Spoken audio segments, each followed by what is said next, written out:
अंधकार से प्रकाश तक, भ्रम से विश्वास तक। नमस्कार, आप देख रहे हैं न्यूज विकास तक। और आज अरवल जिले के बंसी प्रखंड के अंतर्गत मंगा बिघा गांव के टाड़ी पर उपस्थित है।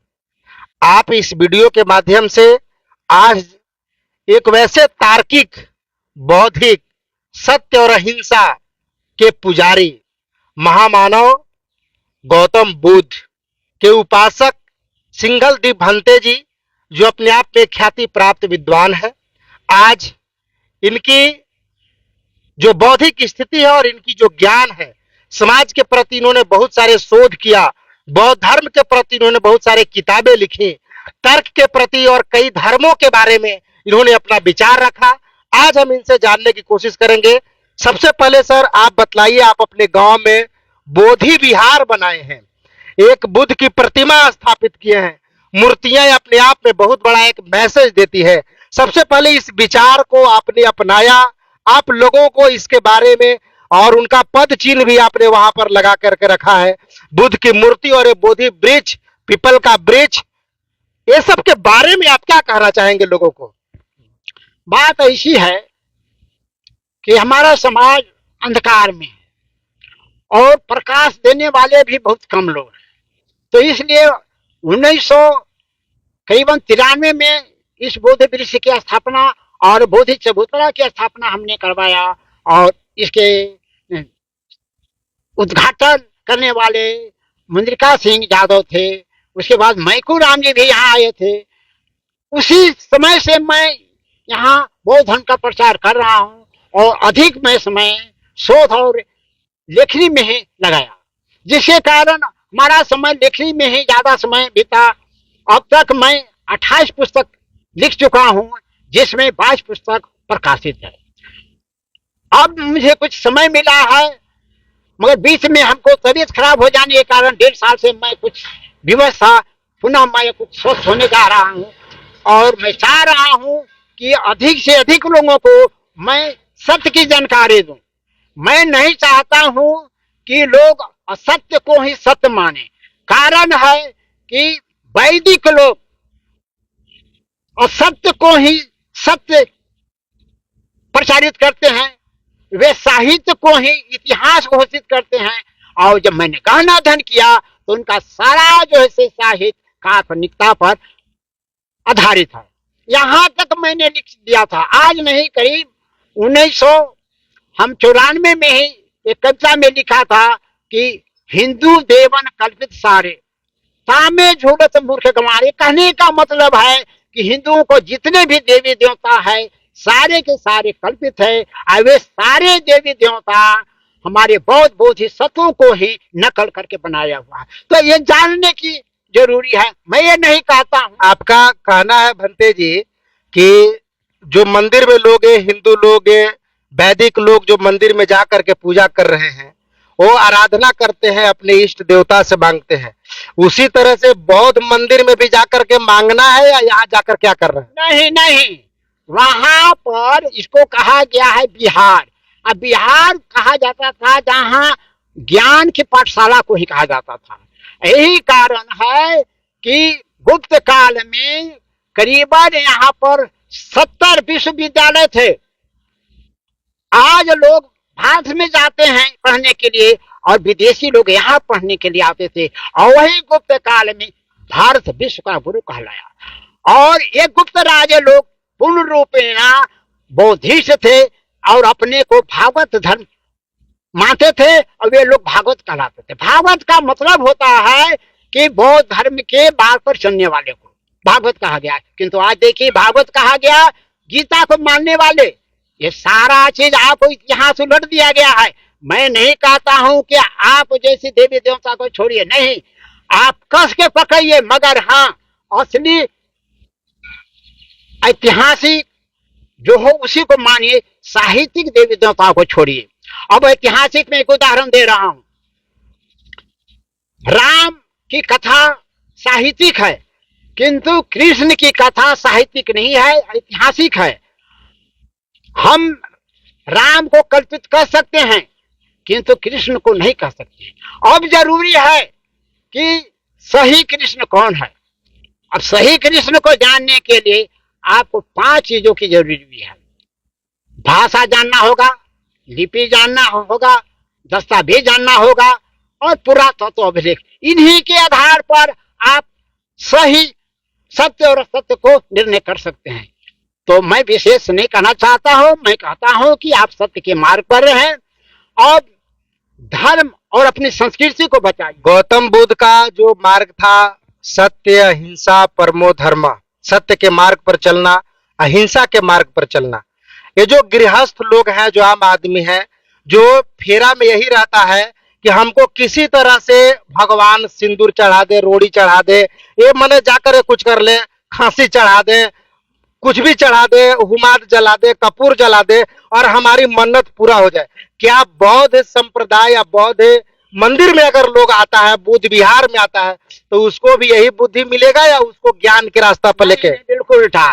क्योंकि बुद्ध का मूल जो है कि सिद्धांत 4 थे। पहला उनका था सिद्धांत कि ईश्वरवादी मत बनो, किसी की कठपुतली बनकर उसका गुलाम मत बन जाओ, पहला उनका सिद्धांत। दूसरा, किसी धर्म ग्रंथ को स्वतः प्रमाण मत मानो, धर्म ग्रंथ की प्रामाणिकता आपकी बुद्धि पर निर्भर है, इसलिए धर्म ग्रंथ की अपेक्षा अपनी बुद्धि की प्रामाणिकता को मानो। मतलब एक गौतम 2 सिद्धांत हुआ। तीसरा सिद्धांत उन्होंने कहा कि आत्मवादी मत बनो, ये सबसे बड़ा दर्शन है। जो कहा जाता है कि बुद्ध अनात्मवादी थे, आत्मा को नहीं। अरे पहले अनात्मवादी का मतलब समझो। वे आत्मवादी के मतलब है कि अहंकारी, अहंकारी मत बनो, इसलिए वो अनात्मवादी थे, माने अहंकार से रहित थे। अनात्मवाद के मतलब होता है अहंकार से, अहंग से रहित। ये तीसरा हुआ। चौथा उन्होंने कहा कि इस शरीर को, इस जीवन प्रवाह को इसी शरीर तक सीमित मत मानो। यह सबसे बड़ा जबरदस्त दर्शन है। इस दर्शन को बड़े बड़े विद्वान लोग उलझा के रखते हैं। पुनर्जन्म का आविष्कार भगवान बुद्ध से प्रारंभ हुआ और वह नैतिकता को बचाने के लिए वैदिकों में, बौद्ध धर्म में ही पुनर्जन्म सबसे पहले विश्व में हुआ है। ये वैदिक लोग जो पुनर्जन्म की बात करता है, हम लोग को आंख में धूल झोंकता है। ये पुनर्जन्म वैदिकों का नहीं है।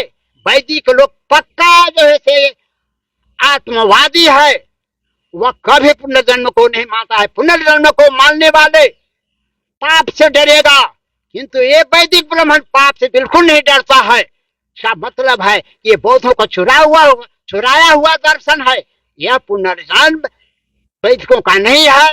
पाप कर्म से होता है, वाणी से होती है।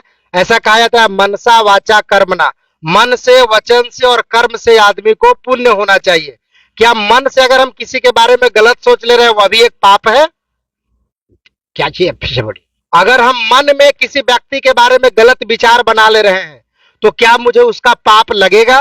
देखिए, गलत अगर है तो तर्क के आधार पर उसको जैसे मनन कीजिए कि सही रास्ता पर है या गलत है, या आपके चिंतन के और मंथन के ऊपर है। अब प्रश्न ही है कि अगर हम किसी को आलोचना करते हैं तो आलोचना तो होता है प्रमाण के साथ, किंतु निंदा होता है बिना प्रमाण के। बस उतने अगर यदि प्रमाण है तो। चलिए, आप इस बोधि विहार के बारे में बतलाइए। और 1993 में आपने इसकी स्थापना किया। आइए इधर बतलाइए। 93 से आज मतलब 7 वर्ष उधर और 32 वर्ष हो गया। 32 वर्ष में आपको सिर्फ ये आपका हाल ही में कौन बनाया भवन, किसने बनाया आपको? देन है हमारे बागी वर्मा जी का। उन्होंने कहा कि यहाँ के लोगों को सभा सोसाइटी या बैठक करने के लिए बहुत सुविधा होगी, इसलिए उन्होंने बहुत बड़ा जो है कि सहयोग किए, बहुत बड़ा उन्होंने त्याग करके हमको दान दिए हैं। और बतलाइए, ये सब आप फेवर्स ब्लॉक लगाया जा रहा है इस बोधि विहार को सुसज्जित करने के लिए, सुंदर बनाने के लिए, तो लोगों का, यहाँ के लोगों का सहयोग आपको मिल रहा है? यहाँ के लोगों को सहयोग है। उन्होंने प्रमुख से कहा कि नहीं, ये एक बहुत बढ़िया पवित्र स्थल है।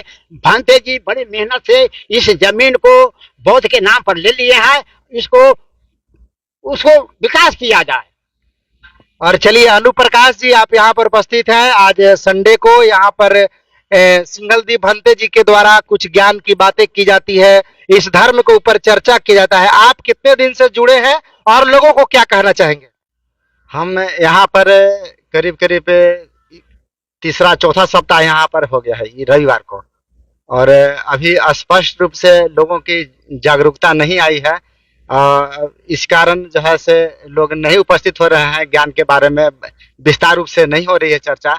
लेकिन ये चर्चा होनी चाहिए, लोगों को जागरूक होना चाहिए कि हम क्या थे, हमारे पूर्वज क्या थे, हम अपना इतिहास को जाना। हम यही कहना चाहेंगे कि हम कुछ नहीं कहना चाहेंगे, बस इतना कहना चाहेंगे कि अपनी इतिहास को जाने बस।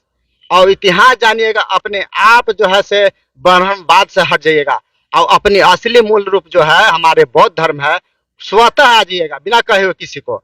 मतलब जब तक जानिएगा नहीं तब तक मानिएगा नहीं, और जब तक आप अपना इतिहास नहीं जानेंगे, दूसरे के द्वारा यहाँ पर थोपा गया इतिहास, उसी को आप भाग्य विधाता मान करके और पालन करते रहेंगे। 3 साल से हमारे साथ जैसे चल रहे हैं, और इधर जो है से कि 3 महीना से पूरा जैसे कि हमारे साथ लगे हुए हैं विकास करने के। चलिए हम आपको बता दें, ये रास्ता है आपका करपी तेलपा वाली रास्ता, और करपी तेलपा रास्ता के आप जब मंगा बीघा मोड़ के पास आएंगे तो आगे में उस मोड़ से आप बखोरी बीघा मोड़ की तरफ आइएगा, वहां से रास्ता, और इधर ये रास्ता आती है मंगा बीघा की तरफ जाने के लिए।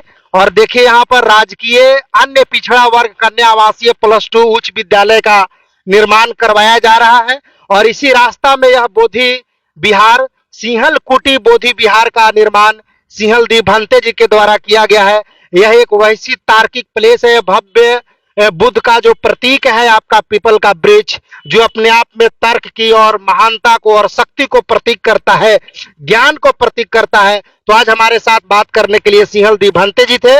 बाकी आप क्या समझते हैं कमेंट करके वीडियो में जरूर बताइए।